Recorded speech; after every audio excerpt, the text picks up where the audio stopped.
Greetings, everybody. Well, one of my buddies had a soft deck on his boat, and we decided that it's about time to do some repairs on it. And sure enough, we started investigating the area and noticed that it kind of opened up a can of worms. You know, we played with some of the ideas of injecting resin and such.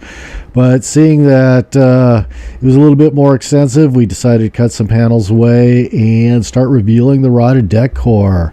And this grew and grew. So then he made the decision that, all right, we're going to address the soft decks on this and have it kind of take care of the whole thing at once. And let's do it. We're going to do it right. So went in to start exposing the rotten deck core and starting to remove that. Of course, this entails removing a lot of the deck hardware and such, and we eventually revealed the extent of the rotted core and started extracting it as best we could and allowing it to dry out and such. So it went basically from the side of the hull up to the cabin top until we got good wood, and thus we got it out and we allowed it several days to actually dry out.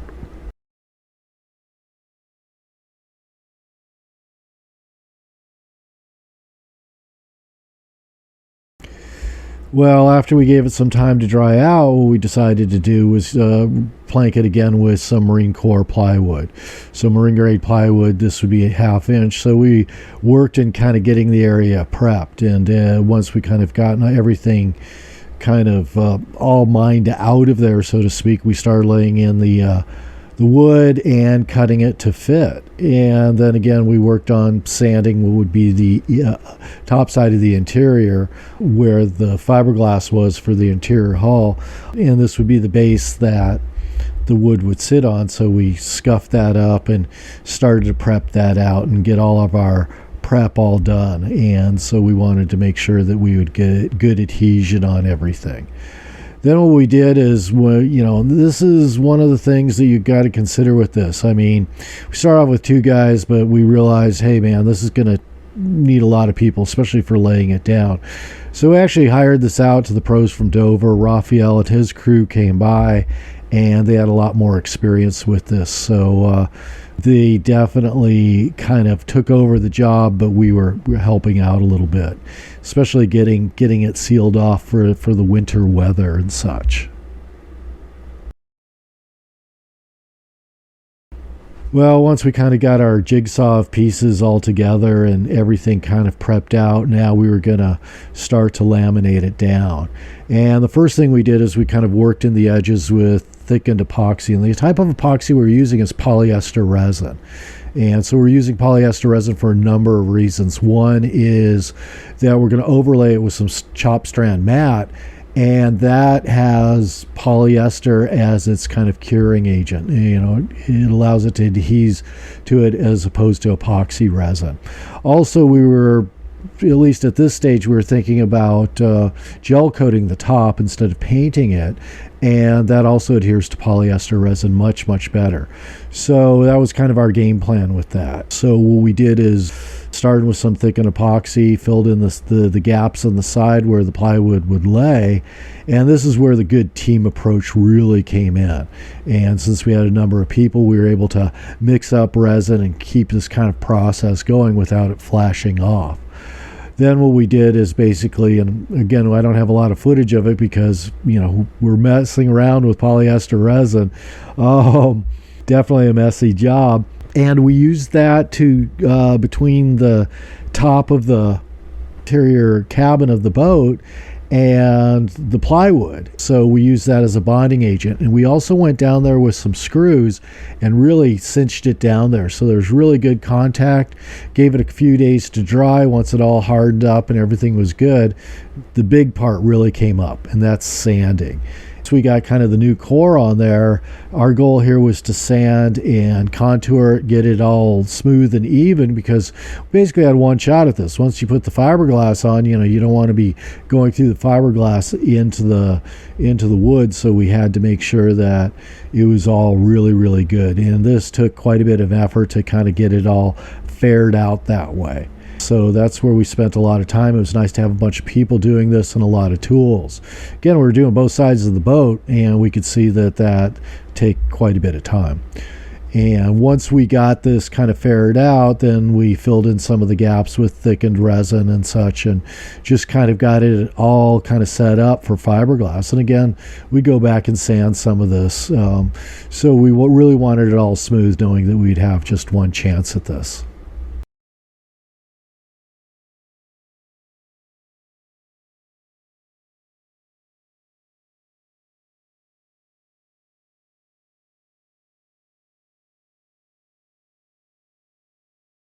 So our fiberglass, what we used is kind of a 2-ply mat. It had chop strand matting on the bottom, and then it had a woven road at the top. And it was biaxial woven road, and it was actually fairly heavy. I think somewhere around 8 ounces or so. So this was really heavy duty stuff, very expensive, but again, we could get 2 plies down with 1 coat, and that way it kept it more even, so to speak. So we really didn't have to worry about it if we did a really good fiberglass job about getting this deck covered. So again, it was all working up towards the prep of this. And then once again, we cut the mat to size and laid it down. And again, this is where many hands make easy work, is that we were able to lay down the fiberglass relatively quickly and not really have any problems. I mean, we'd have one person mixing, we had one person pouring, we had other people kind of making sure that it didn't bubble up and working on both sides and such. So this is where that team approach really comes in good. It's probably the biggest time, if you're thinking about doing this yourself, to invite your friends over for the barbecue and such, and help lay down the mats. So once we got the fiberglass laid down, then again it took some light scoring and contouring, and again just to kind of get it set up, and then we would approach it with fairing compound again to get it smooth. Even though we were going to put non-skid over this, we really wanted to reduce any cosmetic ill effects, so to speak, waviness and such. So yeah, these guys really taught us to level up our game and do a really good job at this. So that's what it kind of entailed, and we'd use various thickness of fairing compound, from thinner to even kind of get a good even coat over it, and then it worked up to the true fairing compound to actually fair out some of the edges. Again, it's all about contouring, and you're really playing it by ear on how much buildup you need to get to match the deck contours of the deck that we see kind of fore and aft of the area that was under repair.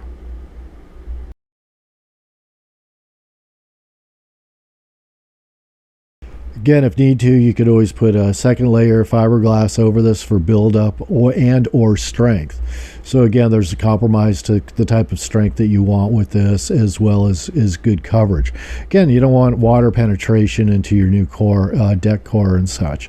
So we alleviated that and worked up on some buildup. If we had to do any patches and any areas that might have sagged or lowered down and such, we did. Or areas that might need stress reinforcement, as an example, around some of the stanchion bases, and where we start to see where the mast stays come through the deck and such. So yeah, got it all down, got it all really good, and we were really happy with some of this work that we got. So again, you kind of see in some of these images the way it's actually going.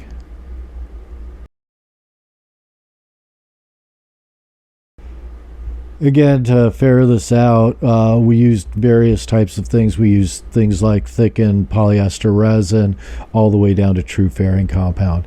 Again, I would say we didn't need a whole heck of a lot of buildup, but it worked out really, really well, and we were really happy with the finish.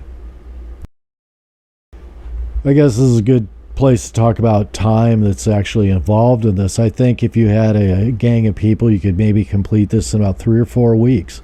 Again, a lot of it's really, really weather dependent and such, and how much you're able to get done. Temperature has a big role in it. Drying times have a big role in it, and it is a lot of work. Definitely, these YouTube videos don't do justice on how long it actually took to do this. Removing hardware is not fun and such. So You can see kind of we did a pretty extensive job and got it fared out really, really well.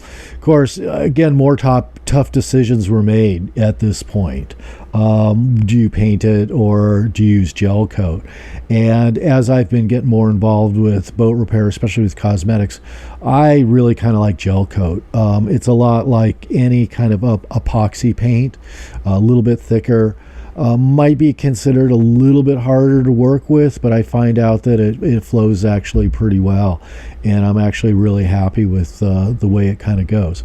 Again, we could look at durability and stain resistance, and that's somewhat of a variable, but again, you can paint over gel coat, you can't gel coat over paint. So if I had to make a kind of a big call on this, I tend to look at gel coat as being the first go-to. Hey, if you don't like it, you could always paint over it.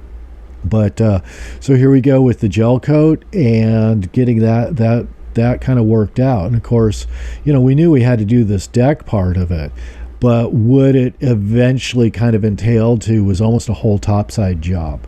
Yeah, that was one of the tough decisions that came up. And we were doing these side decks, but then there was some work that should have been done in the cabin area, or at least around some of the other parts of the boat, and we decided to dress that at the same time. So we filled in a bunch of holes and eventually kind of did the whole top side.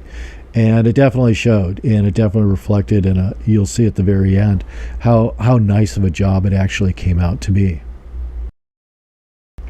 For the non-skid that we were going to use, we decided upon was basically sanded epoxy, and so that kind of worked out really good. If you're using a texturized surface, this is the time to really start kind of considering that and what would actually work with that.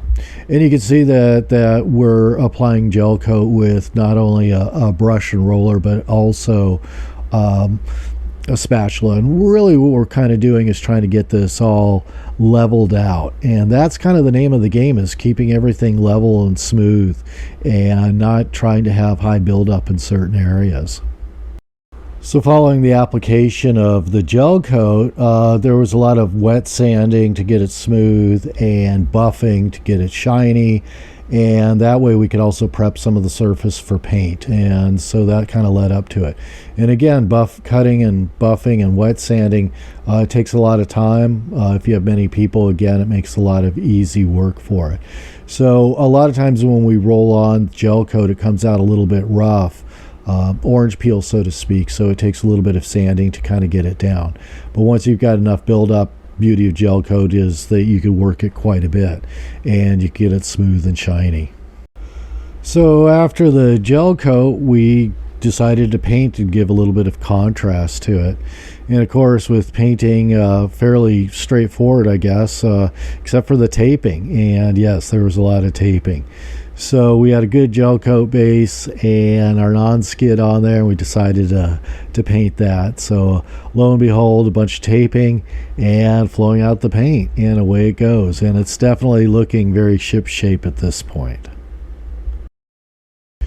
In conclusion, the boat came out really good. Boy, I was really impressed. I mean, I think if it wasn't for Rafael's crew, it would have come out a little bit rougher looking. Again, part of the decision to throw some money at it is that what we see is it came out looking really, really good. Again, other decisions were made, like doing some of the bright work and a hatch, and it just kind of expanded from the general idea of repairing a deck to a full-blown replacement to a whole topside job. So that's one thing we have to anticipate when doing some of these big projects, how deep a rabbit hole you actually dig.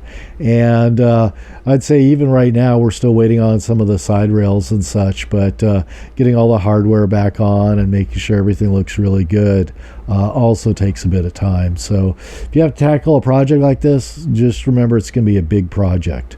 That's all I can really say. I mean, you could see on some of these other boat videos that little small simple areas don't seem so bad, but when you get into about this size and bigger, you're really looking at a big project, and that's where help really comes in handy.